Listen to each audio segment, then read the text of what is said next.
Well, this is a game I never thought I'd be going back to.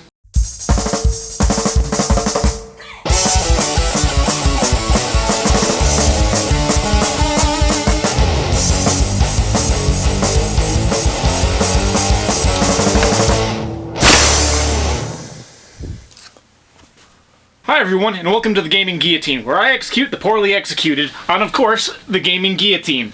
Games like Star Fox Zero. I'll never stop bashing on Star Fox Zero.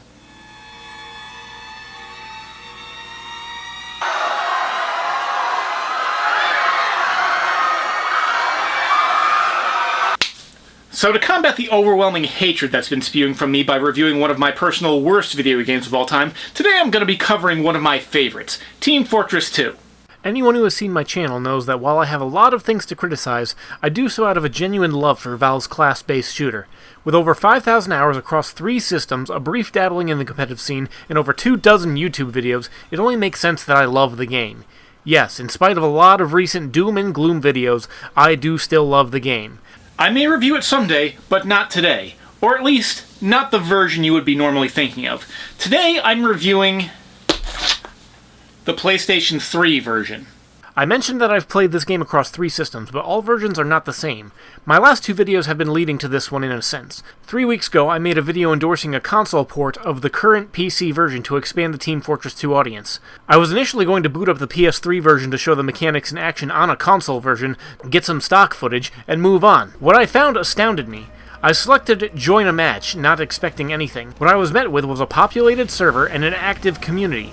No, seriously, community members who are very helpful in sending articles and reading material that have gone as far to actually get in contact with real employees at EA to help with server maintenance when they found it was still playable, but neglected. And I mean actual EA employees, not just outsourced customer service in some Indian phone center. A month ago, I had no idea this was a thing.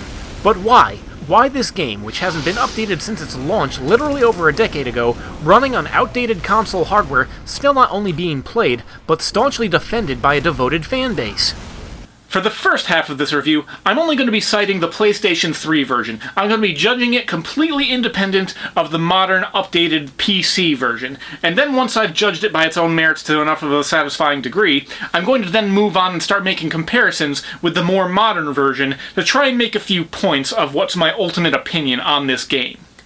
Starting out, the menu is very simple, almost bare bones, nothing unnecessary but nothing spectacular or particularly dynamic, just a scene with one of the map's control points. But I'm not here to simply judge off its menus. Let's play! The first thing that jumps out to me is the art style. I gotta say I find it very appealing. There's a point to be made that it was very smart on Valve's part to make a game as stylized as this. Many games that try to sell themselves on their unbelievable graphical fidelity tend to age poorly as opposed to games with a cohesive style. Now let's take a quick look at some screenshots for video games that initially sold themselves as really high-end, really good graphic, really realistic games back in the day. Metal Gear Solid, Tomb Raider, Final Fantasy 7 and 8, the original Resident Evil 2 and 3. Not exactly the best looking games as by comparison. But let's look at a few other games that went for more unique, more cohesive, more artistic style that has aged far better. Fable, Okami, Rayman, any number of Mario games. All of them are still just as playable and look just as good as they did when they were released on their original hardware.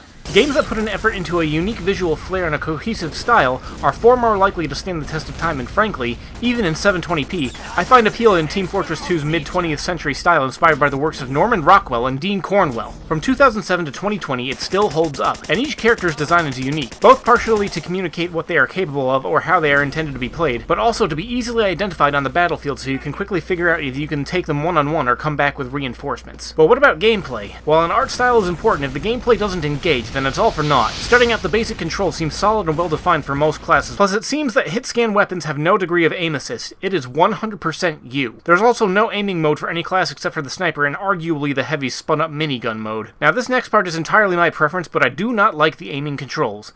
This could be strictly because I have gotten used to aiming with a mouse and keyboard, but that isn't all. Team Fortress 2 seems to be a game with an emphasis on someone's ability to move and aim in a fight. Now some of you are probably going to be thinking, no duh, you have to move and shoot at the same time.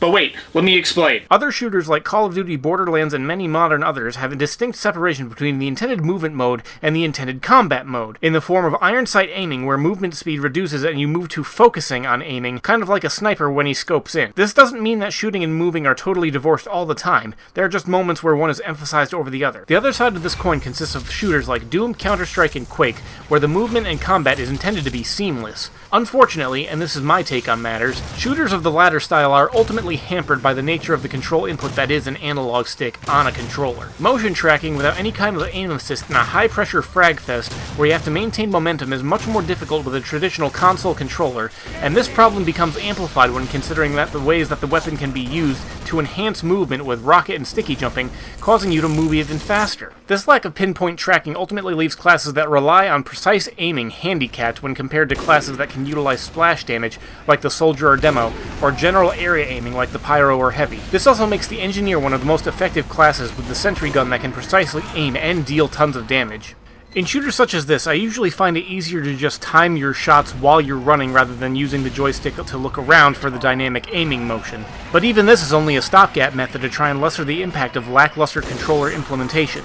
So in the end, the controls, while not matching the true core of the gameplay, are at least functional, and if you are able to overcome some of the inherent handicaps compared to a mouse and keyboard, then in the very least they don't get in the way of your ability to jump around the arenas where you pilot your mercenaries so they can kill their fellow man. And speaking of arenas, what about the maps? Well, this is a rather bare-bones package with 6 maps to speak of. Starting as 2 Fort, a capture the flag map that is broken up into several mini-combat zones. The goal, of course, being to take the opponent's flag, or in this case, intelligence. Your team wins once you capture it enough times. Next are Well and Granary, control point maps that contain 5 points with the teams fighting over the middle point at the start and then trying to push each other back until one team is in possession of all 5 points. Then are the attack and defend maps, Gravel Pit and Dust Bowl. These are maps where one team starts with territory that they have to try and defend from attackers who have the goal to try and push back the defenders. Finally, there's Hydro, a confusing mess of evolving entropy. I mean territorial control where each team tries to capture a control point and the team that succeeds gets that point. The map then resets with the teams fighting over a different parcel of land, but the team that won the last round now has more parcels of land to wager. It basically comes down to the teams risking chunks of land, and the team that keeps losing eventually runs out of land to wager in the micro matches.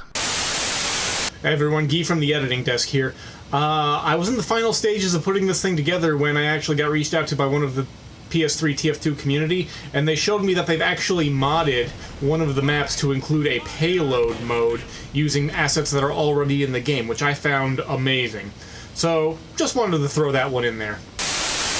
Now, with only 6 maps, you might think that things would get stale fast, but you'd be more wrong than that genetic code that allows people to believe the Earth is flat. Each map has a distinct visual flair that instantly separates it from each of the other maps. They also have numerous incorporations of varied verticality and flank routes that make each map and encounter able to be approached from any number of strategies and playstyles. I'm not saying it will never eventually get stale, but there's plenty here to keep things varied for dozens, if not hundreds of hours. But unfortunately, as with many multiplayer games, things can get stale without any kind of ongoing support, which I'll remind the audience, this game never received any updates beyond a day 1 patch, version 1.1, at least on this platform. But as most of you probably know, this wasn't the main version. So what do we get when we give this baby some upgrades?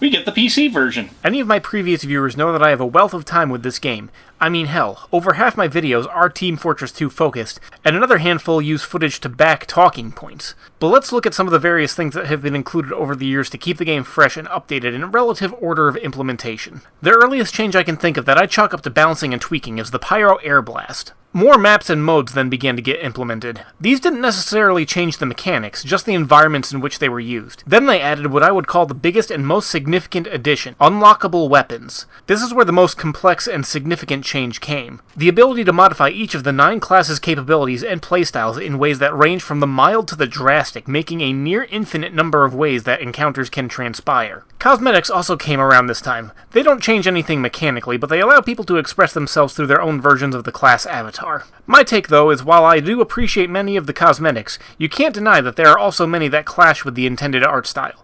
A minor quibble, but when you see how much work went into the art style at the launch, it tends to leave a sour taste in the mouth of those that may have appreciated it. They also added crafting, but honestly, do I even really need to go into that? Its menu is clustered and confusing, and you unlock most weapons just by playing, so they really should just reduce that to cosmetic crafting, if anything. In 2016, Valve added the competitive mode, a specially curated version to try and allow players to truly test their mettle against other similar teams. However, Valve just sort of let it out and forgot about it, leaving the community to maintain its role of meaningful competitive support almost entirely divorced from anything Valve is doing. Now, I've mentioned a lot of things, and there's no guarantee that Valve is done, in spite of the lack of recent content updates, which brings me to Valve's biggest shortcoming with this game. They added too much. More specifically, they added too much for anyone new and not familiar with this style of game to easily pick up and play. Even an experienced player has to take a few hours to learn how a new weapon fits into a game, and that's not including their typical style. Imagine a new player having everything I just mentioned thrown at them at once. It's overwhelming as compared to someone who has all these features introduced over a literal decade. It also introduces a problem I don't see discussed too much. What happens when people like a version that gets then updated and changed? When do features become too many? When a game to many has reached its best version to the majority of its audience,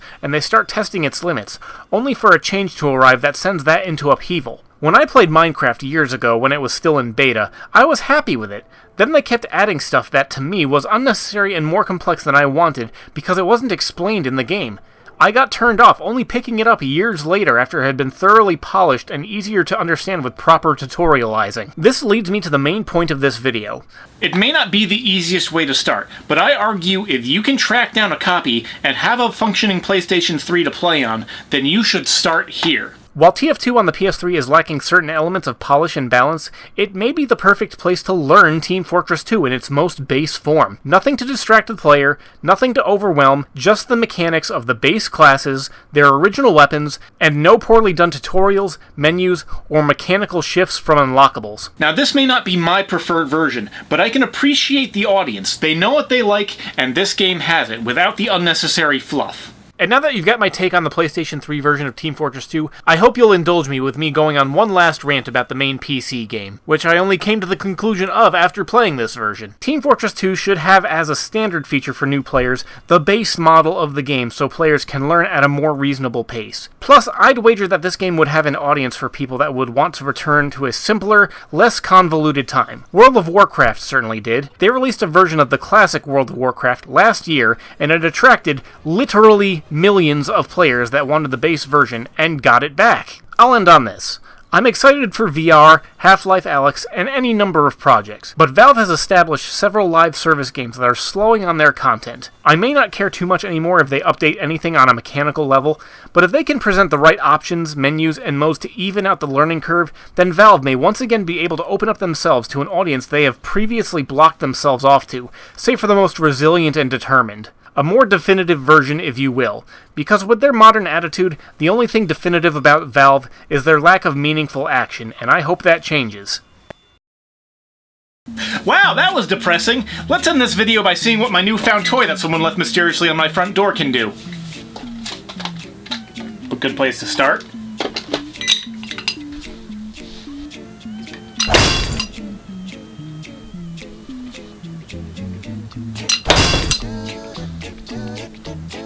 I'm liking this. Wait.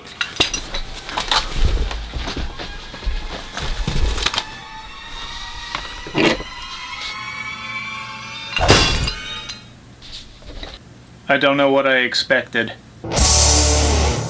Special thanks to the PS3 TF2 community. They do a lot more work than I ever expected, and I hope they get some recognition from Valve and a few other places. Anyway, until next time, thanks for watching, and God bless all of ya.